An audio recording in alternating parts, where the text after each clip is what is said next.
आप सभी लोगों का बहुत बहुत स्वागत है और आज हम बात करेंगे पीएम श्री योजना के बारे में। तो चलिए आज के यह पेपर कटिंग में क्या है चलिए जानते हैं पीएम श्री योजना क्या है।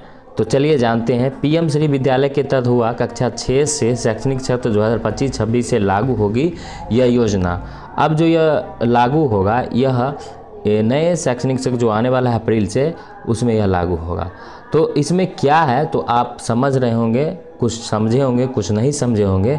तो चलिए हम बेहतर से आपको इस पेपर कटिंग के माध्यम से बेहतर तरीके से मैं समझाता हूं ताकि आप सभी लोग अच्छे से समझ जाएं पीएम श्री विद्यालय पीएम श्री योजना क्या है। पहले हम हेडलाइनिंग को समझते हैं। हेडलाइनिंग क्या है? नज़दीक के मध्य विद्यालयों के विद्यार्थियों और शिक्षकों का विलय होगा। अगर जिस हाई स्कूल में बिहार में 836 माध्यमिक स्कूल का जो है चयन किया गया है, अगर जो विद्यालय होंगे हाई स्कूल के नज़दीक के जो मध्य विद्यालय होंगे 6 to 8 के जो बच्चे होंगे वो जो है वहाँ पे विलय हो जाएगा, ठीक है। और 6 to 8 के जो टीचर होंगे उनको भी वहाँ से हाई स्कूलों में रख दिया जाएगा, ठीक है।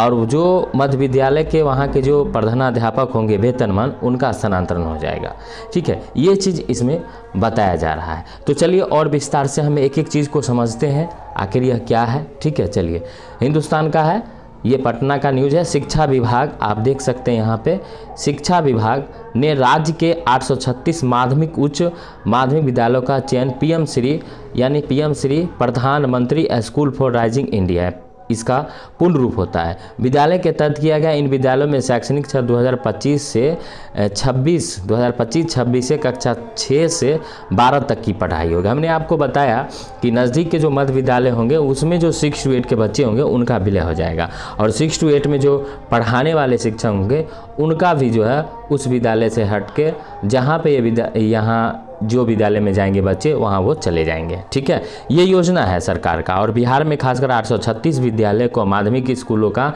लिस्ट जारी कर दिया गया है, ठीक है। साथ ही इसे एक ही शैक्षणिक और प्रशासनिक इकाई मानी जाएगी। वर्तमान में इन विद्यालयों डीओ करेंगे, ठीक है।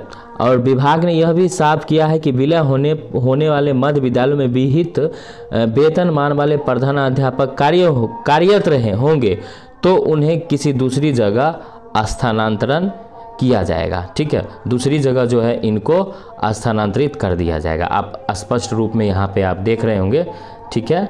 चलिए अब आगे जानते हैं, कुछ और जान लेते हैं, ठीक है। अच्छी तरह से हम आपको समझा देते हैं, ठीक है।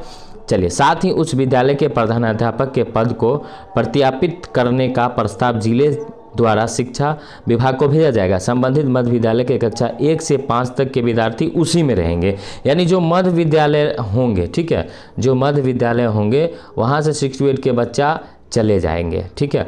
और वहाँ 1 से 5 तक बच्चे रहेंगे वहीं, ठीक है। और बाद बाकी 6 to 8 के बच्चे वहाँ से हटाए जाएंगे और 6 to 8 के टीचर को भी वहाँ से हटा के बगल के हाई स्कूल माध्यमिक, ठीक है, उच्च माध्यमिक विद्यालयों में रखा जाएगा। और स्वतंत्र रूप से प्राथमिक विद्यालय के रूप में उनका संचालन जारी रहेगा, यानी वो प्राथमिक विद्यालय के रूप में जारी रहेंगे उनका संचालन। इसके बाद इस प्राथमिक विद्यालय में प्रधान शिक्षक के पद सृजित किए जाएंगे, ठीक है। उसके बाद ये जो वहाँ के जो खाली होंगे प्रधानाध्यापक का पद जो खाली होगा उनको प्रधान शिक्षक के पद से भरा जाएगा, ये बताया जा रहा है, सृजित किए जाएंगे। विभाग ने कहा है कि कक्षा 6 से 8 तक के विद्यार्थियों को उन्हीं के शिक्षक पढ़ाएंगे, ठीक है, उन्हीं के शिक्षक पढ़ाएंगे। जो शिक्षक यहाँ से जाएंगे वही शिक्षक वहाँ भी पढ़ाएंगे, ठीक है। अगर इन कक्षाओं के शिक्षिका की कमी रहेगी तो कक्षा 9, 10 और 11, 12 के शिक्षक भी इन बच्चों को पढ़ाएंगे। अगर शिक्षक की कमी होगी तो वहाँ के क्लास 9, 10 और 11, 12 के शिक्षक भी इन बच्चों को पढ़ाएंगे। विभाग ने सभी जिलों को चयनित 836 स्कूलों की सूची जो है भेज दी है। 6 से 8 तक के विद्यालय शिक्षा समिति और 9 से 12 तक के संचालन के लिए प्रबंध समिति कार्य करेगी, यानी ये जो 6 से 8 तक जो है उसके लिए विद्यालय जो है शिक्षा समिति और 9 से 12 तक के लिए संचालन के लिए प्रबंधन समिति कार्य करेगी, ठीक है। अब एक चीज़ और यहाँ पे देख लीजिएगा क्या है पीएम श्री विद्यालय, इसको भी हम समझ लेते हैं बेहतर तरीके से। भारत सरकार की केंद्र प्रायोजित योजना है, ये भारत सरकार के द्वारा ये लागू किया गया है और प्रधानमंत्री 5 सितंबर शिक्षक दिवस के दिन 2022 को यह घोषणा किए थे। अब इसका मकसद क्या है? तो इसका मकसद बेहतर विद्यालय की स्थापना करना है। राष्ट्रीय शिक्षा नीति 2020 के तहत यह फैसला लिया गया है कि इन विद्यालयों को भारत सरकार और राज्य सरकार की ओर से विशेष मदद भी की जाएगी।